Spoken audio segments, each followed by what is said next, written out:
২৪-এর অভ্যুত্থান পরবর্তী নির্বাচনে দেশের দ্বিতীয় বৃহত্তম রাজনৈতিক দল হিসেবে আবির্ভূত হয়েছে বাংলাদেশ জামায়াত ইসলামী। দলটির গঠনতন্ত্রে ৭ বছর পর আসছে বেশ কিছু বড় সংশোধন।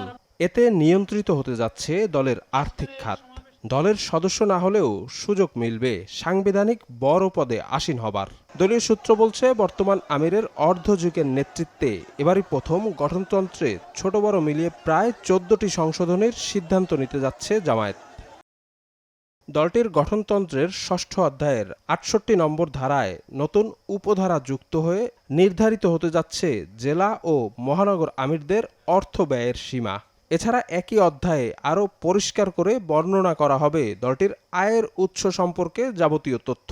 সময় সংবাদকে গঠনতন্ত্র সংশোধনের বিষয়টি নিশ্চিত করেছেন দলটির সেক্রেটারি জেনারেল মিয়া গোলাম পরোয়ার।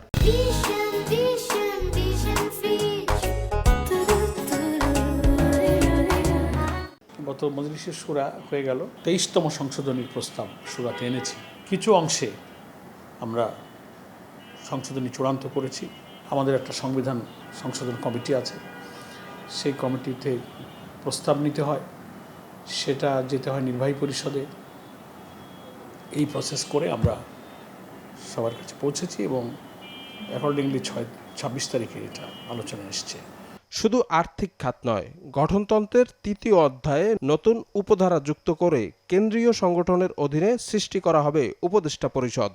এই পরিষদের জন্য দলের সঙ্গে জড়িত নয়, কিন্তু বিভিন্ন ক্ষেত্রে অবদান রয়েছে এমন ব্যক্তিদের স্থান দেওয়া হতে পারে। এছাড়া আরও বেশ কিছু ধারায় আসতে যাচ্ছে সংশোধন ও পরিমার্জন। এখন উপদেষ্টা পরিষদ গঠনের যে প্রস্তাবের কথা বলছেন, এসব অনেক প্রস্তাব তো আসে, এই জাতীয় প্রস্তাবও আমাদের এসেছে। এটা নিয়ে শুরার সদস্যদের মধ্যে প্রথম আলোচনাটা প্রাথমিক পর্যায়ে হয়েছে, আরও আলোচনা হবে। এটা কোনো ফাইনাল শেপে যায়নি, আবার আগামী শুরাতে আলোচনা হলে তখন দেখা যাবে। সংশোধনী তো আর গোপন থাকে না, কারণ সব সংশোধন তো ওয়েবসাইটে চলে যায়, প্রকাশ্য হয়। সবশেষ দলটির কেন্দ্রীয় মজলিসে শুরার সভায় গঠনতন্ত্র সংশোধনের ব্যাপারে সিদ্ধান্ত হয়েছে বলে জানান দলটির সেক্রেটারি জেনারেল মিয়া গোলাম পরোয়ার। শফিক মুন্সি, সময় সংবাদ, ঢাকা।